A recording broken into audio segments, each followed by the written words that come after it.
Hello, colleagues. I'm Professor Subodh Verma from the University of Toronto, along with my colleague Shubh Patel, who's a senior medical student.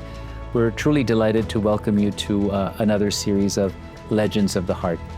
Now, as you know, Legends of the Heart was put together to really showcase the stories of impact of truly legendary figures in our field, people who have transformed the field of cardiovascular medicine.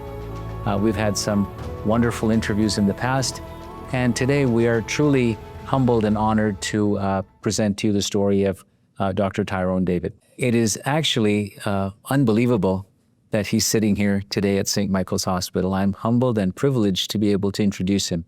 It is hard to introduce Dr. David. His impact is truly unmeasurable. Many talk about Dr. David as being this magician. Others talk about him as saying, when I was a medical student at your stage in Calgary, Dr. Maitland, who was one of my first mentors, used to say, he's got the ability to see things in 3 dimensions that not every other heart surgeon can.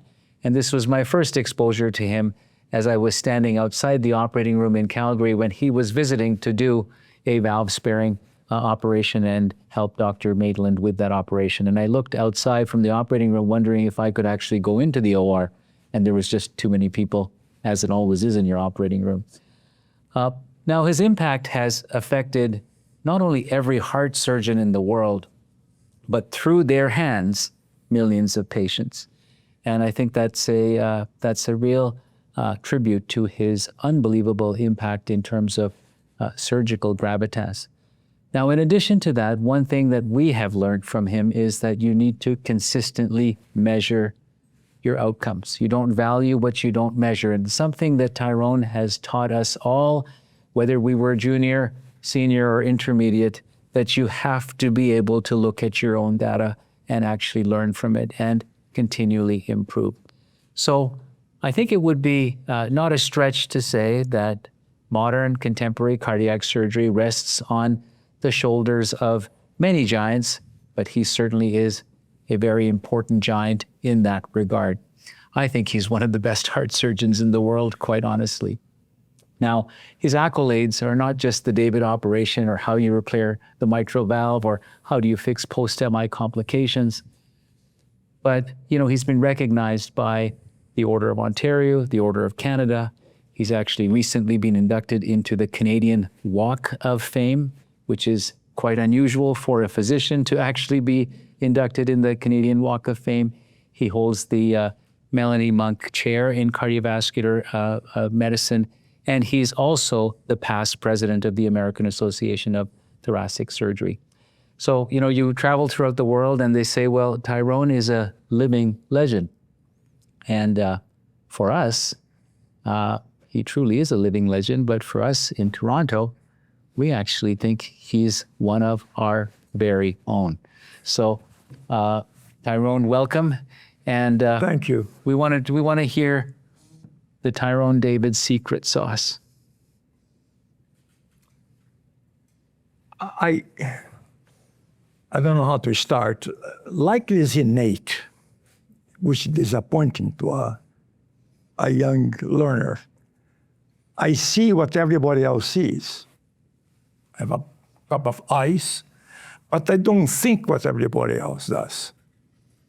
So, and that is a quality that my mentors recognized on me early on. I was a junior resident. I kept asking them questions. They never knew the answer. They said, how do you come up with this? I said, well, can't you see? They said, I see, but I cannot think what you're thinking. And like this is what research is all about, isn't it? Is to think what others do not think. You do the same. No, but and in your scope, you do the same. You have the ability to think what others don't think. Everybody sees the same thing as you do. You show a problem, we all see the problem. But what goes through our mind, how to solve it, is different. Mm-hmm. So, Tirone, tell us about the hands and the eyes. And, there's one thing about thinking and there's one thing about doing, right? And, you have been able to do both. Yeah, well. That's another likely innate dexterity. I don't think dexterity. I don't think I can teach him principles of surgery. I cannot make a star surgeon. The fluid movements, and I keep repeating that I know anatomy like an anatomist. I know physiology like a physiologist. I know pathology like a pathologist. And then I'm a surgeon. If you know all three basic sciences, and you look at the heart, what's wrong with this heart? And if you see what's wrong, find ways to fix it. Now, finding a way to fix it requires head or brain-hand coordination. That I don't think is teachable. Either you have some degree of dexterity or you don't have. If you're watching me playing tennis or playing golf, you say, "Oh my God, can he do the hard surgery?" Yeah. I'm awful. The golf course, my friends can believe I can do hard surgery. Tennis, I'm a bit better because I start at young age and I can hit the ball a bit more consistently than I can do in a golf course. But in other words, if you have a set of manual dexterity, doesn't mean it's translatable to any area of our culture. Look at, what's his name, the most famous basketball. LeBron James or Michael Jordan. Michael Jordan. Or Michael Jordan, was a star in a baseball court. He tried golf, tried baseball, he failed. It's amazing that, but then you look back at his life, he started throwing ball in a basket when he was 5-year-old. It's true. And if you read about the guy, his father put a basket in his front yard and the driveway, and the kid was at 3 o'clock in the morning trying to be consistent, different ways to develop the visual manual dexterity that only few people develop. Is it the 10,000 hours? Right, you talked about this a while back. Well, but the 10,000 hours, we had him here. Erickson came, he was a visiting professor once at the University of Toronto. And the Canadian writer, Max Gladwell, he really misread the thesis. 10,000 hours is what required to do something well. But some people in 500 hours become as proficient as the one who has done 10,000 hours. But, dedication to your area of our culture, I think, is indispensable to excel to a level above the earth. But in all this, I didn't plan to be Tirone David. I wanted to be a doctor and be a competent heart surgeon. And the rest happened without my control. It was not... people always wonder, were you like this growing up as a teenager? No, not at all. I was a very average student. As a matter of fact, I'm writing my memoirs now, and I tried to get from my hometown the records from elementary school, from high school. Oh my gosh, I was very average. We'd love to see medical those. school, I started becoming the top 10% out of the class. Like it because I liked it. I discovered something that I enjoyed. But before that, college, high school, and elementary school, very average kid. I'd much rather be playing than be studying. So I was not, in medical school, I became a nerd.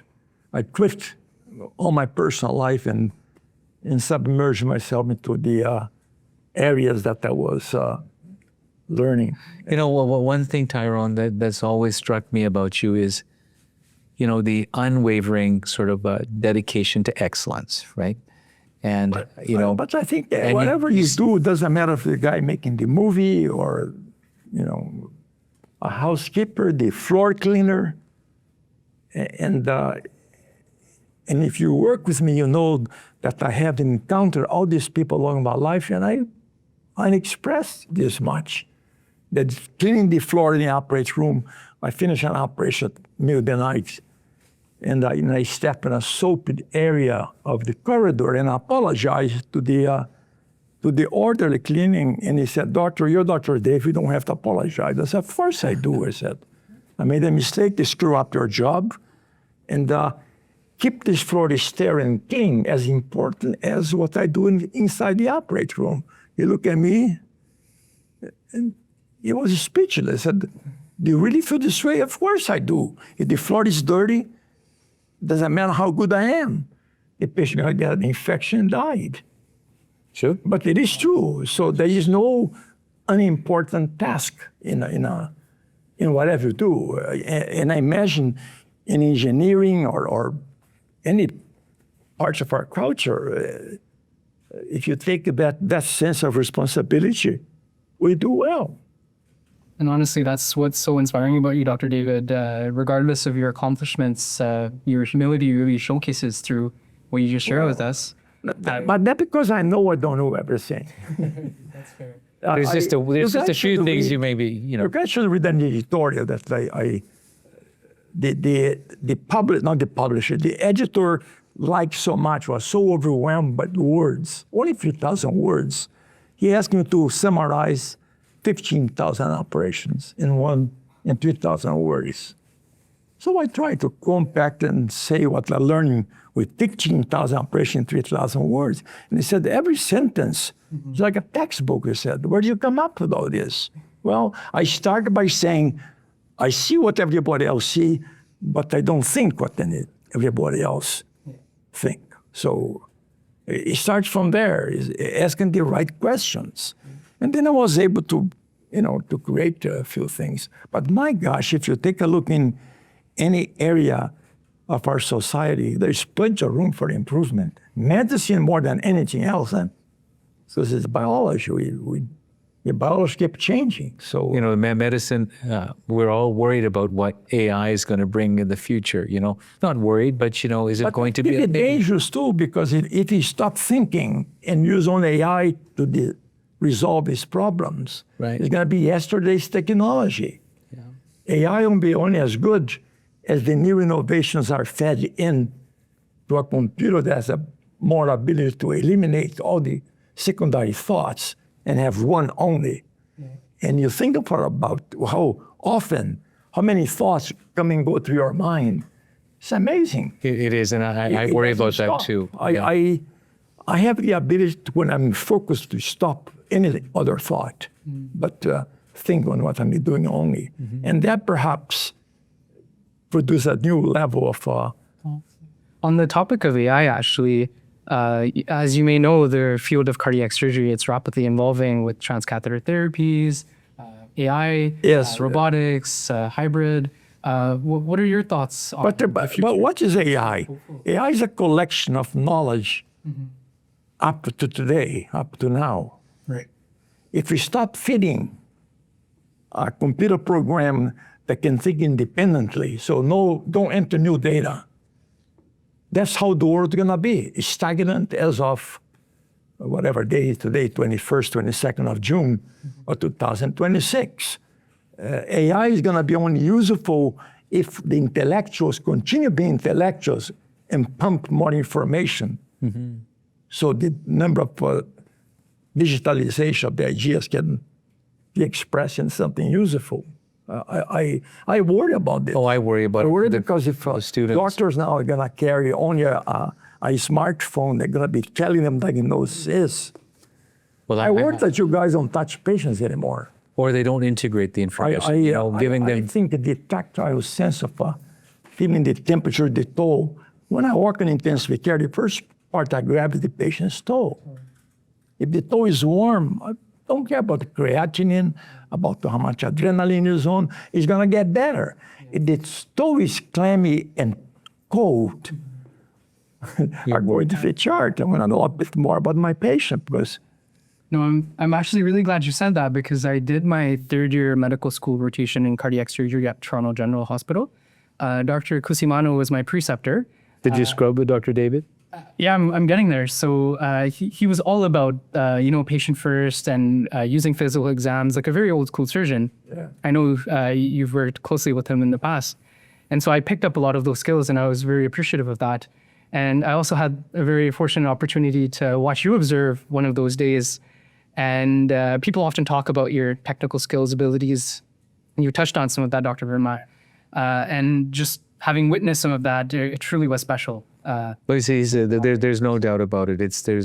For the viewers who are not cardiac surgeons, who hadn't had a chance to be in Dr. David's operating room, it's just unbelievable. So, the fact that you are in a different zone, you're completely there, nothing else matters. I was pretty focused. You're very focused. But I think anyone, if you're doing a task, if you focus on a task, you'll do well.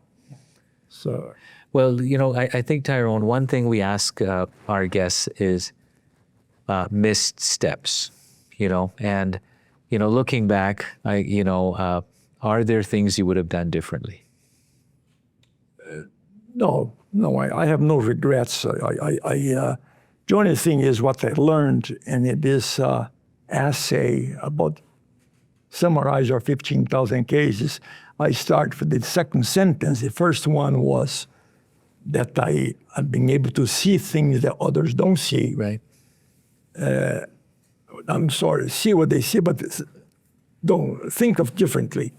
And the other one was that if you do a established operation, any operation, doesn't matter if it's a craniotomy to clip an aneurysm, if it's it's up in your toe, doesn't matter how extensive or how minor the procedure is. If you do not add pathology to the procedure, the operation goes well. Unfortunately, we are humans, and we cut someone thinking that we're cut the right thing, and we cut the wrong thing. Well, then hell breaks loose, and we start to have what we call the iatrogenesis. Mm-hmm. Which happens. And if you think about walking in any operating room, I walk every day. I've been walking for 50 years in my life, visiting and talking to other surgeons, observing and teaching other surgeons. And every single operation in my life that did not go well is because I made a technical error. Mm-hmm. On that part about... Or judgment error. Judgment means I should not take the patient to the operating room, but that's too late. Well, on that part about operating, Dr. David, you contributed so much to cardiac surgery. And when people often think about you, they think of the David procedure. Your innovations have been so significant. And when I'm trying to look at everything that you've done in that realm, common philosophy that really resonates with me is how most of your innovation resonates around the fact of preserving the native anatomy, restoring function, and then providing patients a durable chance at life.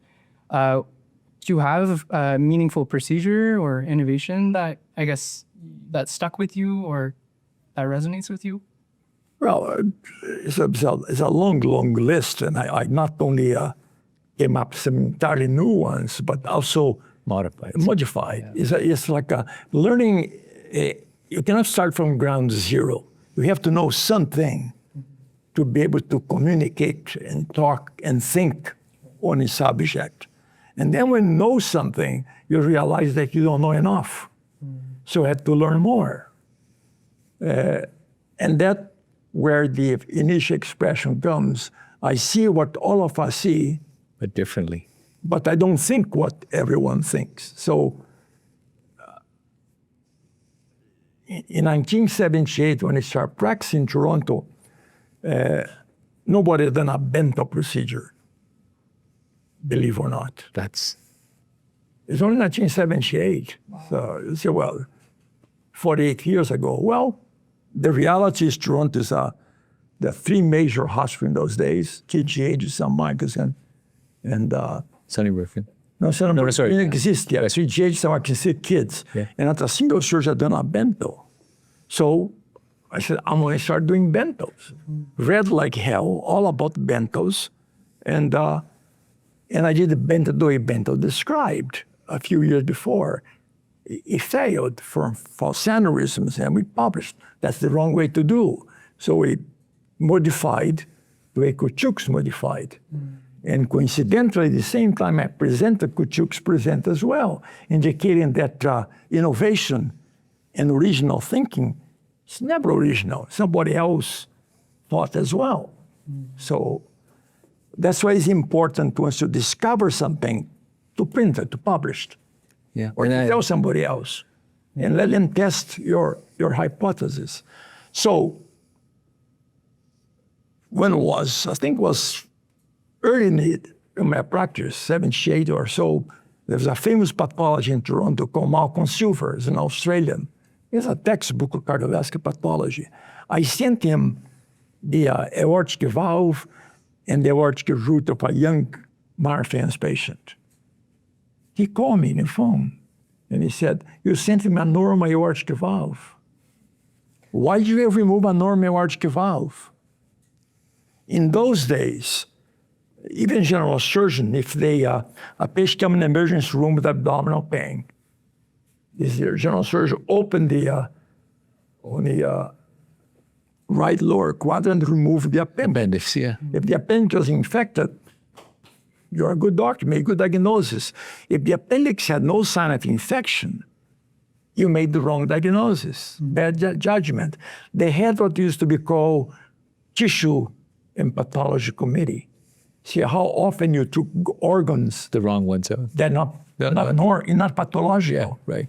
Wrong appendix, wrong thyroid. I took the thyroid of a patient, but there was no cancer. Why did you take the thyroid therefore? That's criminal. So in those days, there was no quality assurance yet. It was all, and surgeons were something apart, nobody touched a surgeon. So better hospitals had the quality. Malcolm Silver, being a pathologist, was responsible for quality.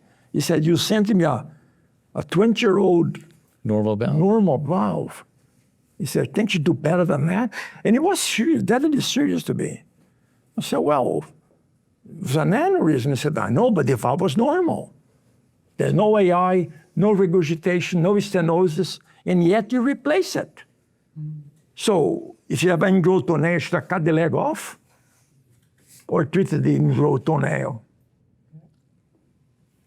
Well, That led to a lot of suddenly it thought. was a shock.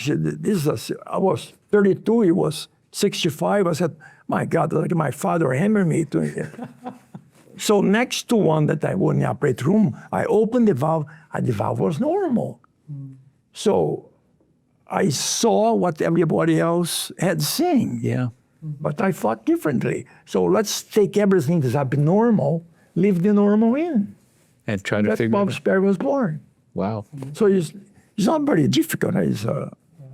But of course, then you require the technical skill to be able to do that, which is that is largely innate as well, I imagine. In fact, we were just talking about this in the operating room this afternoon. I said, there is some component. Ali, one of our residents, was asking me the question. He said, what do you think, Dr. Verma? I said, listen, you can teach the skill, but some degree of hand-eye coordination you are born with, right? And I think that is something innate. Now, Tyrone, two last questions. Of all of the things you've done, millions of people and surgeons and doctors you've influenced, tell me the top two things that you're most proud of. I'm not proud of anything to be proud Well, but you know what I mean. No, Not proud. Well, where do you think the I biggest have to- impact has been I made? have to say that when John Kirkland named the valve sparing the David procedure, that was a big feather. Yeah. I mean, there aren't very many surgeons that Have a name have procedure. a procedure. As a matter of fact, he's dead now, or shouldn't. Now it's David 1, 2, 3, 4, 5. Oh, no, but it doesn't matter. This is all modification that we learn. Again, it's a stepwise. You keep learning, you keep modifying. Dr. Cooley, when he retired, he created a lectureship, Denton Cooley lectureship at Baylor. And the first Denton Cooley lecturer was John Oxner, because John Oxner and Dr. Cooley were classmates and then roommates at Johns Hopkins Hospital. So they lived together so they got married for 10 years. They're best friends. Guess who the second Denton Cooley was? The speaker that was Cooley chose to give his name lecture. Me. Yeah. And he picked me up in the airport himself. And he said, Tyrone, I'm jealous of you. He's 92 and I don't know, was 50 or 60. And I said, Verma, you're done 150,000 operations. I emulate you. I think you're my icon.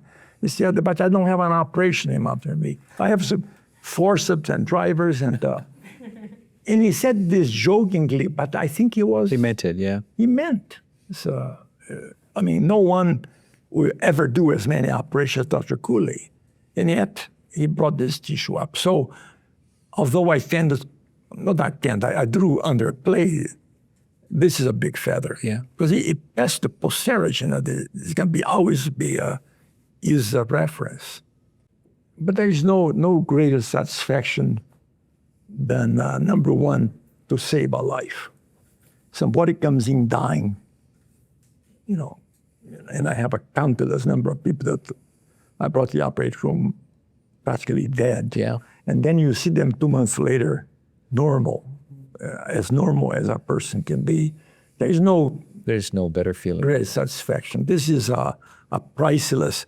I've been saying this for 50 years, that we are the luckiest people in society. They pay me to do something I'll do for free anytime. No, in fact, and I have done thousands for free when I travel, and as a philanthropic. I heard you when you got inducted. I didn't contract tuberculosis once because of work in the bowels of Africa and India, and once about it, cured.